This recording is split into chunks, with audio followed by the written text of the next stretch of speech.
आज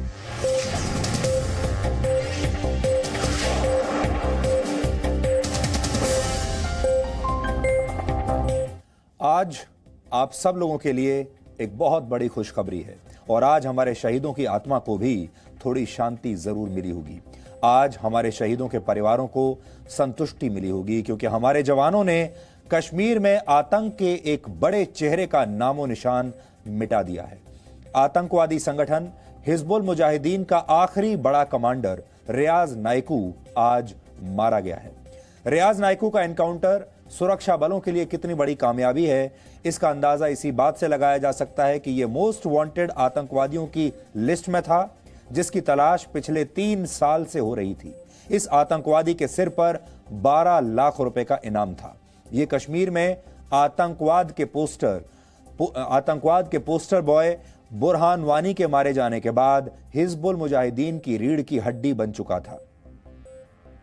कश्मीर में नए आतंकवादी तैयार करने और उन्हें हिजबुल जैसे आतंकी संगठनों में भर्ती करवाने में ये माहिर था। ये कश्मीर में आतंकवादियों के लिए एक रोल मॉडल बन गया था, जो उसी तरह से सोशल मीडिया का इस्तेमाल करता था जैसे बुरहान वानी किया करता था। कश्मीर में पिछले कुछ वर्षों में सुरक्षा बलों पर जितने भी हमले हुए हैं, उनकी प्लानिंग रियाज नाइकू ने ही की थी। इसका पाकिस्तान के कब्जे वाले कश्मीर में बैठे जिहादी आतंकवादियों और उनके संगठनों से भी सीधा संवाद रहता था, उनसे यह लगातार संपर्क में रहता था। रियाज नाइकू पिछले 8 साल से कश्मीर में आतंकवाद फैला रहा था और वर्ष 2012 में वो आतंकवादी संगठन हिजबुल मुजाहिदीन से जुड़ा और बुरहान वानी के गैंग में शामिल हो गया। 2016 में बुरहान वानी जब मारा गया और 2018 तक उसके गैंग का सफाया हो गया। इसके बाद रियाज नाइकू ने हिजबुल मुजाहिदीन में अपना एक अलग गैंग तैयार किया, लेकिन आज नाइकू के मारे जाने के बाद इस गैंग का भी काम तमाम हो चुका है। रियाज नाइकू को आज पुलवामा में उसके ही गांव में सुरक्षा बलों ने मार डाला। यह बहुत मुश्किल एनकाउंटर था क्योंकि रियाज नाइकू का अपना एक पक्का नेटवर्क था, जिससे उसे सुरक्षा बलों की हर हलचल के बारे में, हर मूवमेंट के बारे में जानकारी पहले से ही मिल जाती थी। इसलिए वो 3 साल से हर बार बच जाता था। जैसे ही सुरक्षा बल उसकी तरफ चलते थे, उसे पहले से खबर मिल जाती थी। इसके अलावा रियाज नाइकू का दक्षिण कश्मीर के इलाके में काफ़ी खौफ था। किसी भी मुखबिर के बारे में जानकारी मिलने पर वो ISIS के स्टाइल में उसकी हत्या कर देता था। सुरक्षा बल और जम्मू कश्मीर पुलिस के जवान अक्सर उसके निशाने पर रहते थे और आपको याद होगा, जब कई जवान और कई पुलिस वालों को जब उनका अपहरण होकर उनकी हत्या होती थी, उनमें भी इसी आतंकवादी का हाथ होता था। हम आपको इस आतंकवादी की कुछ वर्ष पहले की एक धमकी आज सुनाना चाहते हैं और ये तब की है जब बुरहान वानी मारा गया था। हम हिंदुस्तान को तब तक चैन और सुकून से नहीं जीने देंगे जब तक कि हिंदुस्तान यहाँ से न निकलेगा, और हम हिंदुस्तानी फौज को उसी तरह संदूकों में पैक करके भेज देंगे जिस तरह हाल ही में 15 अगस्त के दिन कमांडर प्रमोद कुमार को भेजा। हमें मालूम है कि हमारा अंजाम क्या होगा, हमें पता है कि हमें शहीद होना है, शहादत हमारी आरज़ू है, लेकिन इंशाल्लाह अपनी शहादत के साथ साथ हिंदुस्तान को भी तबाह करके रख देंगे। ये हिंदुस्तान के लोगों की बदकिस्मती है और हमारे लिए आजमाइश है कि हम हिंदुस्तान के जबरे कब्जे में हैं। तो सोशल मीडिया पर इस तरह के संदेश डालकर ये कश्मीर के युवाओं का ब्रेन वॉश करता था, ये प्रोपेगेंडा चलाता था और उस इलाके में ये खौफ का व्यापार करता था, अपना एक खौफ बनाकर रखता था। लेकिन आज भारत के सुरक्षा बलों ने इसका पार्सल बनाकर नर्क में भेज दिया है। ये जरूर ये समझता होगा कि इन्हें जन्नत नसीब होगी। ऐसे लोग जरूर ये समझते हैं कि ये जन्नत में जाएंगे, 72 हूर वहां इनका इंतजार कर रही होंगी। लेकिन आज इस रियाज नाइकू को ये समझ में आया होगा कि इस तरह की मौत के बाद क्या हासिल होता है। रियाज नाइकू भारत को बर्बाद करने के सपने देखता था, लेकिन भारत के वीर जवानों ने उसे आज उसकी कब्र में पहुंचा दिया। रियाज नाइकू को मार गिराने के साथ ही सेना ने कश्मीर में हिजबुल मुजाहिदीन की अब कमर तोड़ दी है, क्योंकि अब इस संगठन को चलाने वाला कोई ऐसा बड़ा नाम नहीं बचा है। रियाज नाइकू के मारे जाने से कश्मीर में नए आतंकवादियों की भर्ती में भी बहुत कमी आएगी और इससे भारतीय सेना का मनोबल भी जरूर बढ़ेगा, जिस पर पिछले कुछ दिनों से बड़े हमले हुए हैं। आपने देखा होगा हमारे कई जवान हाल ही के दिनों में शहीद हुए हैं। आज भारतीय सेना ने, हमारे सुरक्षा बलों ने उनका बदला ले लिया। रियाज नायकू जैसे आतंकवादी भारत के सबसे बड़े दुश्मन हैं। ये आतंकवादी हमारे शहीद जवानों और उनके परिवारों के गुनहगार हैं। लेकिन यह बहुत दुख की बात है कि भारत में ही एक वर्ग इन्हीं आतंकवादियों के लिए ऐसी बातें, ऐसे शब्द लिखता है जिससे इन आतंकवादियों के लिए हमदर्दी जुटाई जा सके। हमारे यहां ही कई ऐसे मीडिया हाउस हैं, अखबार हैं, न्यूज चैनल्स हैं जो रियाज नायकू की वो बातें बता रहे हैं जिनका कोई मतलब ही आज नहीं है। कोई रियाज नायकू को एक गरीब टेलर का मासूम बेटा बता रहा है, तो कोई ये बता रहा है कि रियाज नायकू को पेंटिंग का कितना शौक था। कोई उसे गणित का अध्यापक बता रहा है जो आतंकवादी बन गया मजबूरी में, तो कोई उसे हिजबुल मुजाहिदीन का नेता बता रहा है। हम भी चाहते तो रियाज नायकू के बारे में ऐसी जानकारियां दे सकते थे, लेकिन ये जानकारियां बिल्कुल महत्वपूर्ण नहीं है, ये प्रोपेगेंडा का एक हिस्सा है। सबसे अहम बात यह है कि रियाज नायकू एक आतंकवादी था और देश का दुश्मन था। उसके बारे में ऐसा बताना कि वो एक आम इंसान था, ये उसके अपराधों को कम करने की कोशिश करने जैसा है। और आपने देखा होगा ऐसे बहुत सारे हमारे देश के पत्रकार हैं, बुद्धिजीवी हैं जो ये कहने लगते हैं कि ये आतंकवादी इसलिए बना क्योंकि इस पर सेना ने अत्याचार किए थे, ये आतंकवादी इसलिए बना क्योंकि एक बार किसी सैनिक ने इसे थप्पड़ मार दिया था, ये आतंकवादी इसलिए बना क्योंकि इसने बड़े बड़े सपने देखे थे और वो सपने चूर चूर हो गए, वो सपने टूट गए। और ऐसा हमने पहली बार नहीं देखा। जब बुरहान वानी को भारतीय सेना ने मार गिराया था, तब भी उस बुरहान वानी को गरीब हेडमास्टर का एक मासूम बेटा बताने वाले लोग अचानक से सामने आ गए थे। यही इस देश का सबसे बड़ा दुर्भाग्य है। रियाज नायकू जैसे आतंकवादियों को आम इंसान की तरह पेश करने की कोशिश में जो लोग उसके लिए ऐसी बातें आज लिख रहे हैं, उन्हें इन बातों पर आज शर्म आनी चाहिए। और आप सब लोगों को भी ऐसे लोगों को पहचान कर उनके नाम अपनी डायरी में नोट कर लेने चाहिए। लेकिन इस देश में आज भी ऐसे लोग हैं जिनकी हमदर्दी रियाज नायकू जैसे आतंकवादियों के साथ है, जिनकी कलम उनके खिलाफ अभी लिखने में कांप रही है। उनके हाथ कांपते हैं, उनके होंठ कांपते हैं आतंकवादियों के खिलाफ कुछ भी कहने में। आपने देखा होगा हमारे ऐसे बहुत सारे नेता भी हैं जो जब पुलित्जर प्राइज मिला 3 भारतीय पत्रकारों को, फोटो जर्नलिस्ट को, तो तुरंत उन्हें बधाई दे दी, लेकिन सुरक्षा बलों को बधाई नहीं दे रहे। रियाज नायकू का असली बायोडेटा यही है कि वो कश्मीर के युवाओं को गुमराह करके उन्हें आतंकवादी बनाता था, यानी आतंकवादियों की भर्ती करता था। वो हमारे सुरक्षा बलों के जवानों और जम्मू कश्मीर पुलिस के जवानों पर हमले करवाता था। पुलिस के कई जवानों को उसने किडनैप करवाया था और किडनैप करके उनकी हत्या करवाई थी। कश्मीर के गांवों के कई सरपंचों की भी उसने हत्या की थी। यानी जो भी भारत के पक्ष की बात करता था, विकास की बात करता था, तिरंगे की बात करता था, उसे ये आतंकवादी किडनैप करवा लेता था या उसकी हत्या कर देता था। उसने कश्मीर के कई नागरिकों को पुलिस और सेना का मुखबिर बताकर उनकी हत्या की। वो सेब के किसानों और कारोबारियों को लूटता था और उनसे वसूली करता था। ये आतंकवादी अफीम और भांग के नशे के कारोबार से भी जुड़ा हुआ था, यानी इसके अंदर दुनिया का हर ऐब था। सबको पता है कि कितने मुश्किल हालात में हमारे जवान इन आतंकवादियों से कश्मीर में लड़ते हैं। सुरक्षा बलों के सामने एक तरफ हथियारों से लैस आतंकवादी होते हैं, तो दूसरी तरफ इन आतंकवादियों को बचाने के लिए पत्थरबाज आ जाते हैं। ये पुलवामा के बेगपुरा में उसी जगह की तस्वीरें हैं जहां पर रियाज नायकू का एनकाउंटर चल रहा था। आप इन तस्वीरों में देखिए किस तरह से इस इलाके के लोग सुरक्षा बलों की गाड़ियों पर, इस गाड़ी पर हमला कर रहे हैं, किस तरह से पथराव हो रहा है। गाड़ी को चारों तरफ से लोकल लोगों ने घेर लिया है। कई पत्थरबाज सुरक्षा बलों की उस गाड़ी के ऊपर चढ़ गए हैं।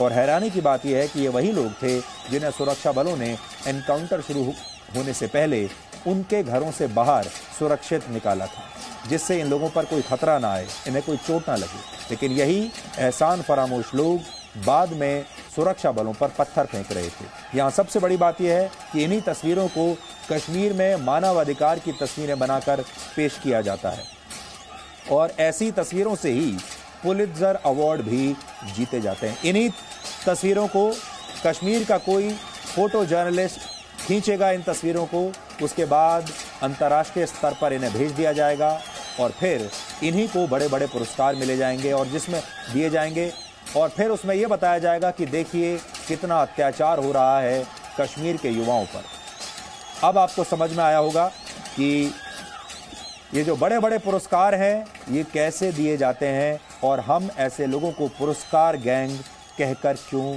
पुकारते हैं। क्योंकि इसके लिए अपनी आत्मा बेचनी पड़ती है, इसके लिए झूठ बोलना पड़ता है, इसके लिए झूठी तस्वीरें खींचनी पड़ती हैं, इसके लिए अपनी आत्मा को गिरवी रखना पड़ता है और इसके लिए अपने देश से गद्दारी करनी पड़ती है।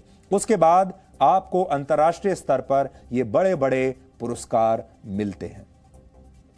सुरक्षा बलों के लिए रियाज नायकू को मार गिराना बहुत बड़ी चुनौती थी, क्योंकि वो कम से कम 4 बार ऐसे हालात में भी सुरक्षा बलों को चकमा दे चुका था जब उसके बचने के कोई आसार नहीं थे।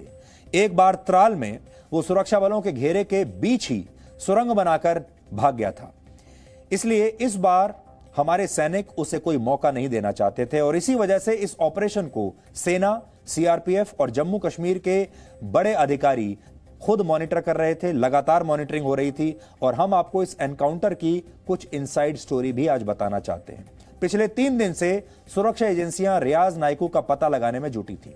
इसी बीच ये जानकारी मिली कि वो बेगपुरा के अपने गांव में अपनी मां से मिलने के लिए आ सकता है। ये उसका पुश्तैनी गांव है। कल शाम को नायकू की लोकेशन के बारे में सुरक्षा एजेंसियों को पता चला कि वो अपने गांव में मौजूद है। इसके बाद सैनिकों ने उस पूरे इलाके को घेर लिया। लेकिन शुरुआत में सुरक्षा बलों को यह लगा कि रियाज नायकू के बारे में मिली जानकारी शायद सही नहीं है और सुरक्षा बलों ने उस जगह से वापसी की तैयारी शुरू भी कर दी। लेकिन उसी वक्त सुरक्षा बलों के मुखबिर, जिसे सेना की भाषा में कैट कहा जाता है, मुखबिर ने पुख्ता तौर पर यह बता दिया कि नायकू गांव में ही मौजूद है और इसके बाद हमारी सेना ने फिर से ऑपरेशन शुरू किया। इसके बाद सुरक्षा बलों ने इस गांव को घेर लिया। यह करीब 1 से 1.5 किलोमीटर का इलाका था जिसमें ऑपरेशन से पहले गांव के घर खाली करवाए गए और वहां रहने वाले लोगों को सुरक्षित बाहर निकाला गया। लेकिन चुनौती यह थी कि रियाज नायकू सुरंग का इस्तेमाल करता था।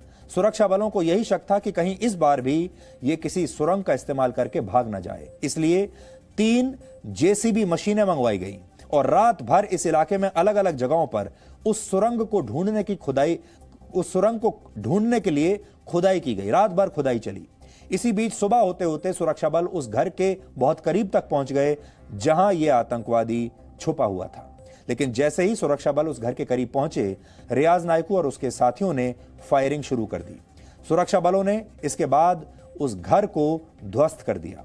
फिर भी रियाज नायकू बच निकला और भागकर दूसरे घर में छुप गया। लेकिन यहीं पर सुरक्षा बलों ने उसे और उसके साथी को मार गिराया। जी न्यूज की टीम भी इस एनकाउंटर के पूरे समय ग्राउंड जीरो पर मौजूद थी। हमने ये पूरी जानकारी ग्राउंड जीरो से अपने रिपोर्टर्स के जरिए आपके लिए निकाली है। एनकाउंटर के बाद सुरक्षा बलों का जोश इस बड़ी कामयाबी की कहानी आपको खुद बता देगा। यहाँ पे आप देखिए, ये वो जगह है जहाँ पर नाका लगा दिया गया है।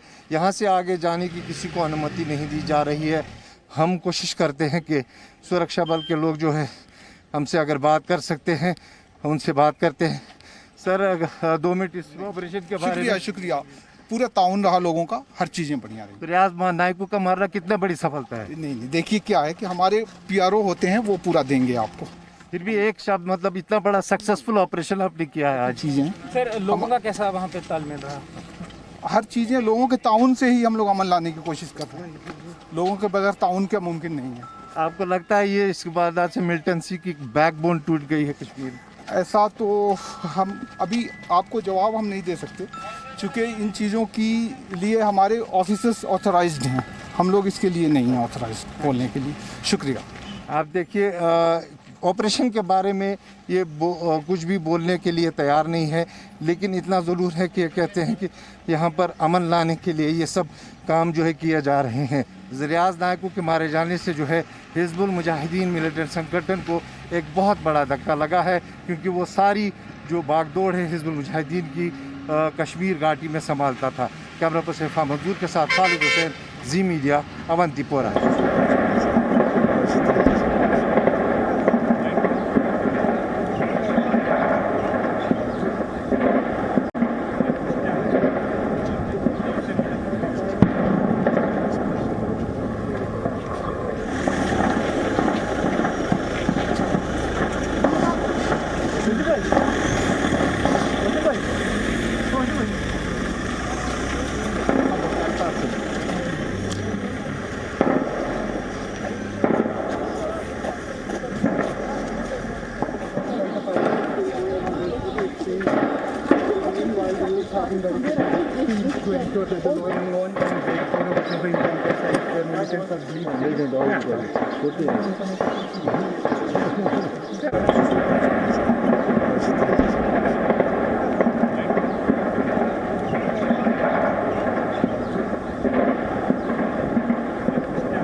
आज कश्मीर के पुलवामा में 2 जगह और एनकाउंटर हुए जिसमें 4 आतंकवादी मारे गए। चारों आतंकवादियों के शव उनके परिवारों को नहीं दिए गए हैं और इस बात को सुनकर हो सकता है कि कुछ मानवाधिकार संगठन और हमारे यहाँ के डिजाइनर पत्रकार इस बात के विरोध में खड़े हो जाएं और आतंकवादियों के मानवाधिकारों की दुहाई देने लगें। लेकिन ये बिल्कुल सही किया गया है और आपको याद होगा हम ये लगातार कहते रहे हैं कि इन आतंकवादियों को अंतिम संस्कार का कोई अधिकार होना ही नहीं चाहिए। इन आतंकवादियों के शव उनके परिवारों को बिल्कुल नहीं दिए जाने चाहिए, क्योंकि इन आतंकवादियों के अंतिम संस्कार के जरिए इन्हें हीरो बनाया जाता है, जुलूस निकाला जाता है, फिर उसका चारों तरफ प्रचार प्रसार किया जाता है और इन्हें हीरो के तौर पर प्रोजेक्ट किया जाता है और कश्मीर में इन्हीं तस्वीरों को देखकर फिर नए आतंकवादी तैयार किए जाते हैं। इन सारे आतंकवादियों का ब्रेन वॉश किया जाता है और कहा जाता है कि जब ये मारे जाएंगे उसके बाद ये जन्नत में जाएंगे जहां 72 हूरें इनका इंतजार कर रही होंगी। लेकिन जब इनसे इनके अंतिम संस्कार का अधिकार छीन लिया जाएगा, जब इनके शव जो हैं, जो इनकी डेड बॉडीज हैं, वो इनके परिवार तक नहीं पहुंचेंगी और जब इनका अंतिम संस्कार उनके हिसाब से नहीं होगा, तब इनको समझ में आएगा कि आतंक फैलाने का जो रिजल्ट होता है, नतीजा होता है, वो क्या होता है। इसलिए इस आतंकवादी का शव भी उसके परिवार को नहीं सौंपा जाएगा। ये एक बड़ी बात है जो भारत सरकार ने अब शुरू की है, हमारी सेना ने ये बात शुरू की है। अब आतंकवादियों के शव उनके परिवारों को नहीं दिए जाते और आगे भी नहीं दिए जाएंगे। राष्ट्र कवि रामधारी सिंह दिनकर ने एक बार कहा था, क्षमा शोभती उस भुजंग को जिसके पास गरल हो, उसको क्या जो दंतहीन विष रहित विनीत सरल हो। ये पंक्तियां पाकिस्तान के खिलाफ प्रधानमंत्री नरेंद्र मोदी के पराक्रम का आधार है।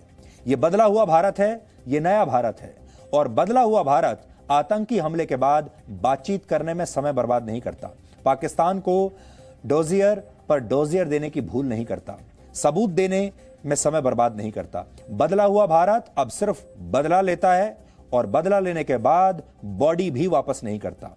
9 मई 2019 को मैंने प्रधानमंत्री नरेंद्र मोदी का एक इंटरव्यू किया था और उस इंटरव्यू में भी मैंने उनसे यही पूछा था कि शांति और युद्ध को लेकर अब भारत क्या सोचता है, नए भारत की सोच क्या है, प्रधानमंत्री नरेंद्र मोदी क्या सोचते हैं। और आज के दिन आपको उनके ये विचार जरूर सुनने चाहिए। ये इंटरव्यू तो है 1 साल पुराना, लेकिन आज जो कुछ हुआ है और आजकल जो हो रहा है उसकी सोच कहां से आती है वो आप आज देख पाएंगे।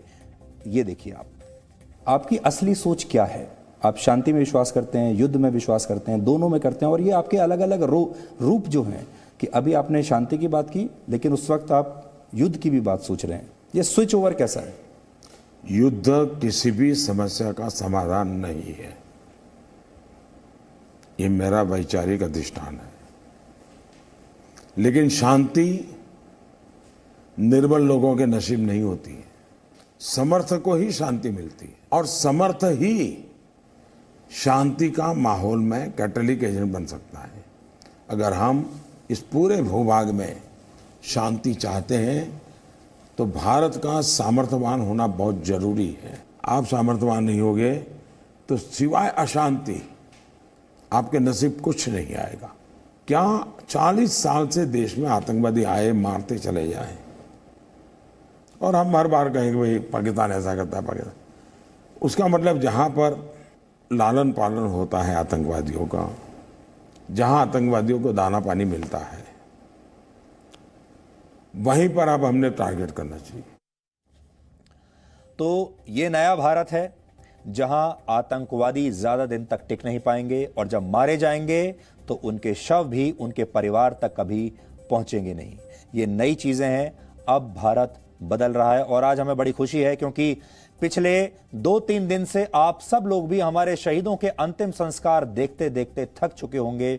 आप भी शोक मनाते हुए थक चुके होंगे और आपको यह लगता होगा कि ये हो क्या रहा है, क्योंकि ये आतंकवादी अभी आखिर के 2-3 दिनों में हमें बहुत गहरी चोट देकर गए हैं। वो तस्वीरें फिर से आज हम आपको बता देते हैं। आप याद कीजिए कर्नल आशुतोष शर्मा को, आप याद कीजिए उन सारे शहीदों को जिनके अंतिम संस्कार, जिनकी शोक सभा में हम आपको कल ही लेकर गए थे, और उनके परिवार के वो तस्वीरें आपने देखी थी जब वो कितने दुखी नजर आ रहे थे और वो ये सोच रहे थे कि न जाने हमारे इन शहीदों का बदला कब लिया जाएगा, लेकिन ये बदला 24 घंटे के अंदर ही ले लिया गया। इसलिए आज हमें बड़ी खुशी है कि हम शहीदों के इन परिवारों को आज कुछ कह सकते हैं। हालांकि ये शहीद तो हमारे वापस नहीं आएंगे, जो चला गया वो लौटेगा नहीं। हमें बड़ी खुशी होती है आज कि ये जो शहीद हुए हमारे सैनिक, इन्हीं के हाथों ये आतंकवादी अगर मारा जाता तो और भी हमें बड़ा अच्छा लगता।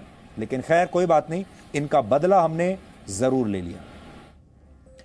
हमने कल आपसे पुरस्कार गैंग के बारे में कुछ बातचीत की थी, थोड़ी देर पहले भी हम बात कर रहे थे, क्योंकि ये कश्मीर में जो कुछ हो रहा है बहुत सारे लोगों के लिए ये एक उद्योग है, ये पुरस्कार लेने का एक जरिया है, ये पैसा कमाने का एक जरिया है। क्योंकि कश्मीर को लेकर भारत विरोधी दुष्प्रचार करने वाली कुछ तस्वीरों पर पुलित्जर पुरस्कार दिया गया था, आपको याद होगा।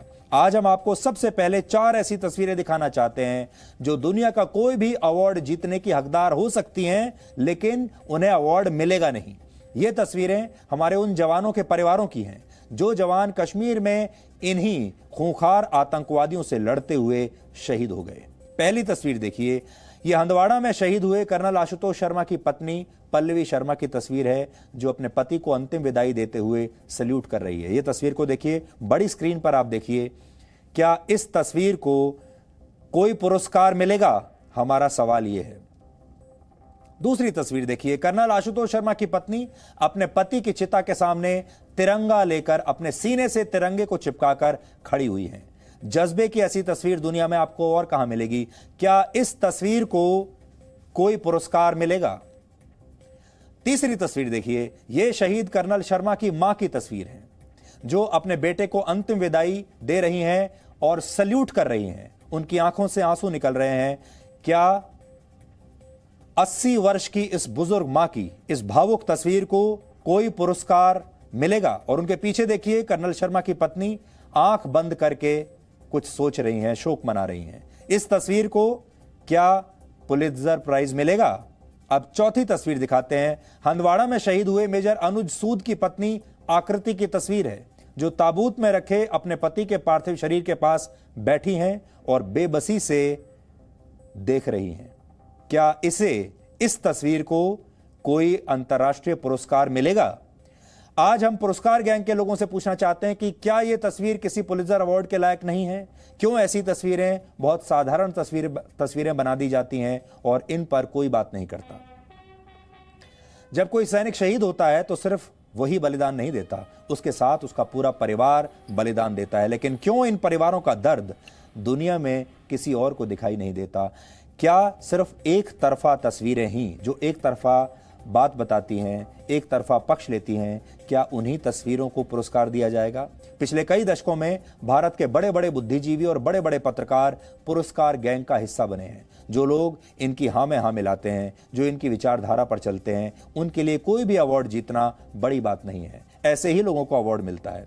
इन लोगों ने ऐसी परंपरा बना दी है जिसमें भारत विरोधी एजेंडा चलाने वालों को खोज खोज कर निकाला जाता है और उन्हें सम्मानित किया जाता है, और इसी की वजह से देश विरोधी दुष्प्रचार करने वालों को हिम्मत मिलती है, ताकत मिलती है। ये लोग अंतर्राष्ट्रीय स्तर पर इसी दुष्प्रचार में जुट जाते हैं। कश्मीर पर जिन तस्वीरों को पुलित्जर पुरस्कार मिला वो इसी दुष्प्रचार का हिस्सा हैं। लेकिन हम आपको वो तस्वीरें दिखाते हैं जिन्हें अवार्ड मिलना तो दूर, जिन पर कोई बात भी नहीं करता, क्योंकि इन तस्वीरों के जरिए एक खास एजेंडा नहीं चलाया जा सकता। ये तस्वीर सच कहती हैं, ये तस्वीर आपको सत्य की तरफ लेकर जाती हैं, ये सही तस्वीर है, इसीलिए इन्हें पुरस्कार नहीं मिलता है। लेकिन इन तस्वीरों को ऐसे नकली पुरस्कार चाहिए भी नहीं। इन तस्वीरों को पुरस्कार आप लोग देते हैं। इस देश के करोड़ों लोग इन तस्वीरों को सम्मान की दृष्टि से देखते हैं, इन परिवारों का सम्मान करते हैं, इन्हें प्यार करते हैं, इन्हें अपना परिवार मानते हैं। और जब आप इन तस्वीरों को देखकर आपकी आंखों में एक आंसू भी अगर आता है तो वो इन तस्वीरों के लिए, इन शहीदों के लिए सबसे बड़ा सम्मान होता है। इसलिए आज हम ये कह भी नहीं रहे कि इन तस्वीरों में आपको, हमें कोई इन तस्वीरों को पुरस्कार दिलाना है, हमें कोई पुरस्कार नहीं चाहिए। हम सिर्फ ये चाहते हैं कि आप लोग इन तस्वीरों को अपने अपने दिल से पुरस्कार देते रहिए, वही सबसे बड़ा पुरस्कार है।